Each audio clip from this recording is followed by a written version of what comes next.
ዊንጌት ያልተለመደ የወታደር አስተሳሰብ ገላጭና አስገራሚ ስልቶች ዋጋ ነበሩ።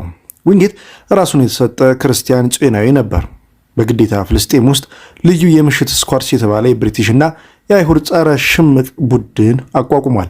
በአካባቢው አዛዥ አርኪባልድ ዋልቭ ድጋፍ ዊንጌት በሁለተኛ ዓለም ጦርነት ወቅት ሐሳቡን በተግባር ላይ ለማዋል እንዲጨምር ኬክሮስ ተሰጠው። አቢሲኒያና በርማ ላይ ክፍሎችም ፈጠረ። ብሪታንያ ሞራልን የሚያጎለበት ጀነራላዊነት በፈለገችበት ወቅት ዊንጌት የብሪታንያ ጠቅላይ ሚኒስትር ዊንስተን ቸርችልን ቀልብ የሳበው በራስ መተማመን የጦርነት ፍልስፍና ነበርና ሰፊ ኦፕሬሽን እንዳካሄድ ግባቶች ተሰጥቷቸው ነበር። የቺንዲት ዘመቻ የኮሂማ ጦርነት ውጤቱን ወስኖ ሊሆን ይችላል። ምንም እንኳን በጃፓኖች ወደ ህንድ ያደረሱት ጥቃት የተከሰተ ቢሆንም የዊንጌት የመጀመሪያ ቀዶ ጥገና በጫካ ውስጥ የመንቀሳቀስ ዕድል ስላሳየ ነው። በተግባር ሁለቱም የጃፓንና የብሪታንያ ኃይሎች ከፍተኛ የቅርቡ ችግርና የተመጣጠነ ምግብ እጥረት አጋጥሟቸዋል። ዊንጌት መጋቢት 1944 በአውሮፕላን አደጋ ህይወቱ አለፈ። የቺንዴትስ በተለይ በበሽታ የሚሰቃዩት የሟቾች ቁጥር ቀጣይ ውዝግብ ነው። ዊንጌት ጠንካራ አእምሮ አስተሳሰብን በማዳበር የኢንፌክሽኑን መቋቋም ሊሻሻል እንደሚችል ያምን ነበር። ነገር ግን የሕክምና መኮንኖች የሱን ዘዴዎች ለሞቃታማ አካባቢ ተስማሚ እንዳልሆነ አድርገው ይቆጥሩት ነበር። የሶስት ወንዶች ልጆች ታላቅ የሆነው ዊንጌት እንደ አውሮፓውያን አቆጣጠርም በአባቱ ኮሎኔል ጆርጅ ዊንጌት 1852 እስከ 1936 በህንድ የሰራዊት ሥራ መጀመሪያ ላይ የፕሊማውዝ ወንድሞች ቁርጠኛ አባል ሆነ። በ46 ዓመቱ ለ20 ዓመታት ከካዝናና በኋላ ኢቴል 1867 እስከ 1943 የኦርዴ ብራውን ቤተሰብ የመጀመሪያ ሴት ልጅ የሆነችውን እንዲሁም የፕሊማውዝ ወንድሞቹ የተባሉትን አገባች። አባቱ ዊንጌት ከተወለደ በኋላ ከ2 ዓመት ከሰራዊቱ ጡረታ ወጥቷል። አብዛኛውን የዊንጌት የልጅነት ጊዜ ያሳለፈው በእንግሊዝ ነበር። በሕይወቱ የመጀመሪያ 12 ዓመታት በዋነኝነት ከወንድሞቹና እህቶቹ ጋር ማህበራዊ ግንኙነት አድርገዋል።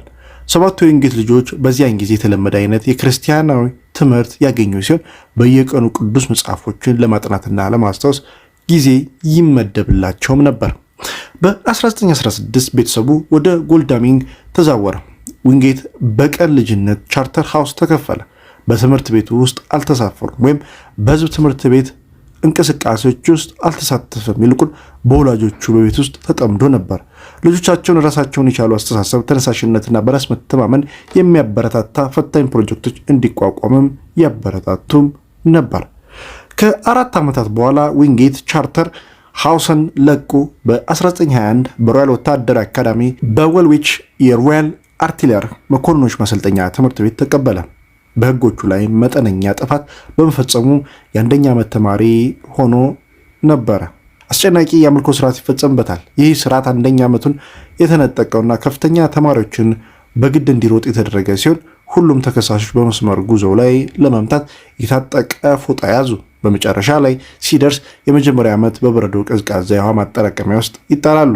ዊንጌት የጋውንቴልት የሚሮጥበት ሰዓቱ ሲደርስ ፈረስ ወደ በረቱ በጣም ዘግይቶ መለስ ተብሎ ወደ ከፍተኛ ተማሪ ጋውንቴሌት ራስ ላይ ሄዶ ትኩር ብሎ እያየ እና እንዲመታ አስገደደው። አዛውንቱ እምቢ አሉ። ዊንጌት ወደ ቀጣይ ከፍተኛ ደረጃ ተንቀሳቅሷልና ተመሳሳይ አደረገ። እርሱም እምቢ አለ። በምላሹም እያንዳንዱ አዛውንት ለመምታት ፈቃደኛ አልሆኑም። በመስመሩ መጨረሻ ላይ ዊንጌት ወደ ጉድጓዱ ሄዶ እና በቀጥታ ወደ በረዶ ቀዝቃዛ ውሃ ገብቷል። የዊንጌት አባት ያጎት ልጅ ሰር ሬጂናልድ ዊንጌት በ1899 እና በ1916 የሱዳን ዋና አስተዳዳሪ የነበሩትና ከ1917 እስከ 1919 የግብፅ ከፍተኛ ኮሚሽን የነበሩት ጡረተኛ የጦር ሰራዊት ጀነራል ዊንጌት ስራ ላይ ትልቅ ተጽዕኖ ነበራቸው። በመካከለኛው ምስራቅ ጉዳዮች እና በአርበኛ አዎንታዊ ፍላጎት ሰጠው። በዚህም ምክንያት ዊንጌት በለንደን በሚገኘው ምስራቃዊ ጥናት ትምህርት ቤት በአረበኛ ቋንቋ ለመማር አስመልክቶ ጥቅምት 1926 ከማርች 1927 ድረስ ያለውን ኮርስ 85 ከመቶ በማርክ አልፏል። በጁን 1927 በአጎት ሬክስ በማበረታቻ ዊንጌት ወደ ሱዳን ለመዝመት የ6 ወር ፈቃድ አገኘ። ሬክስ በካይሮ በኩል እንዲጓዝና ከዚያም የሱዳን መከላከያ ሰራዊት SDF አባል ለመሆን እንዲሞክር ሀሳብ አቅርቧል። ዊንጌት ሻንጣውን ከፊቱ በመላክ በሴፕቴምበር 1927 በብስክሌት ተነሳ። በመጀመሪያ በፈረንሳይና በጀርመን ተጉዞ በቼኮስሎቫኪያ፣ ኦስትሪያና ዩጎዝላቪያ በኩል ወደ ጄኖዋ አምርቷል። ከጆንዋ በጀልባ ወደ ግብፅ ወሰደ።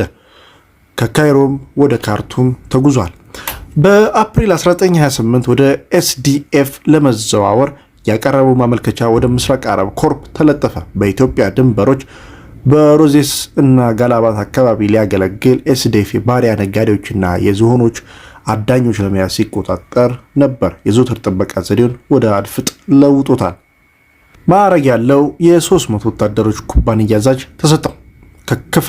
ከክፍሉ ጋር በጫካ ውስጥ በነበረበት ጊዜ የበለጠ ደስተኛ አልነበረም።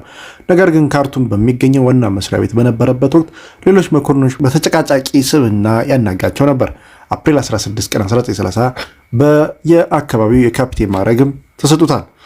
በጉብኝቱ ማብቂያ ላይ ዊንጌት በሄሮዶተስ ጽሑፎች ውስጥ የተጠቀሰውን የጠፋውን የካምቢሴስን ጦር ለመመርመር እና የጠፋውን የዜርዜራ ባህር ዳርቻ ለመፈለግ ወደ ሊቢያ በረሃ አጭር ጉዞ አደረገ።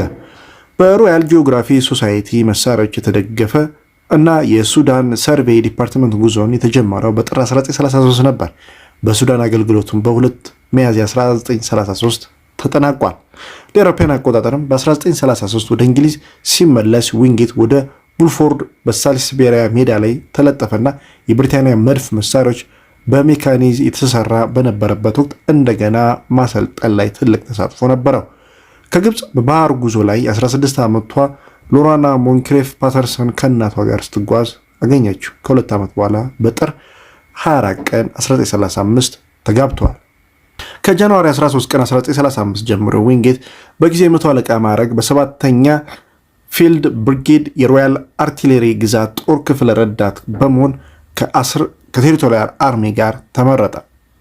በሜይ 16 ቀን 1936 ወደ ካፕቴን ዋና ማዕረግ ከፍ ብሏልና በሴፕቴምበር 8 ቀን ረዳትነት ሹመት ተወው።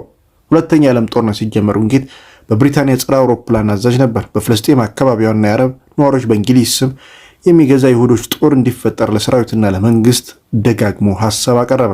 ጓደኛው ዋቬል መቀመጫውን ካይሮ ያደረገ የመካከለኛው ምስራቅ እዝና ዋና አዛዥ ነበር።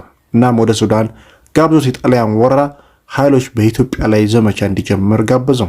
በሱዳን የእንግሊዝ አዛዥ በሆነው ዊሊያም ፕላንት በእንግሊዝ በሱዳንና በኢትዮጵያ ወታደሮች ተውጣጣ ልዩ ኦፕሬሽን ስራ አስፈጻሚ ኃይል ጌዲዮን ኃይልን ፈጠረ።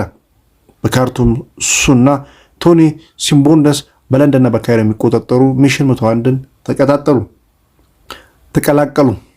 ለአውሮፓውያን አቆጣጠር ማርች 24 ቀን 1944 ዊንጌት በበርማ በቺንዴት በተያዙ 3 የጦር ሰፈሮች ውስጥ ያለውን ሁኔታ ለመምረጥ በረረ። ወደ ሀገሩ ሲመለስ የሁለት የብሪታንያ ጦር ዘጋቢዎች የሊፍት ጥያቄ ለመፍቀድ ተስማምቶ ነበር። ምንም እንኳን ፓይለት አውሮፕላኑ ከመጠን በላይ ጭኖ መጫኑን ቢቃወምም ከኢንፋል ወደ ላጋት ሲበር የአንደኛው የአየር ኮማንዶ ቡድን የሆነው የዩኤስኤኤፍ ቢ-25 ሚቼል ቦምብ አጥፊ በሰሜን ምስራቅ ህንድ በዛሬዋ ሚኒፑር ግዛት በጫካ በተሸፈኑ ኮረብቶች ላይ ተከስክሶ ዊንጌትን ጨምሮ ተሳፋሪዎች ሁሉ ገደለ።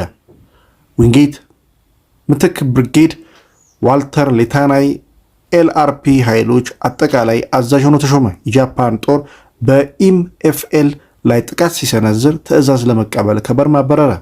በበርማ የሚገኘው የሌተናል 111 ብሪጌድ አዛዥ ሌተናል ኮሎኔል ጄአር ቦምብ ሞሪስ ተመድቧል። ቸርችል ለዊንጌት ባደረገው ውለታ በሁለተኛ ዓለም ጦርነት ውስጥ ካሉት በጣም ጎበዝ እና ደፋር ተዋናዮች አንዱ ነው። የጣፈንታ ሰው ሊሆን የሚችለው የጥበብ ሰው ነው ሲልም ጠርተውታል።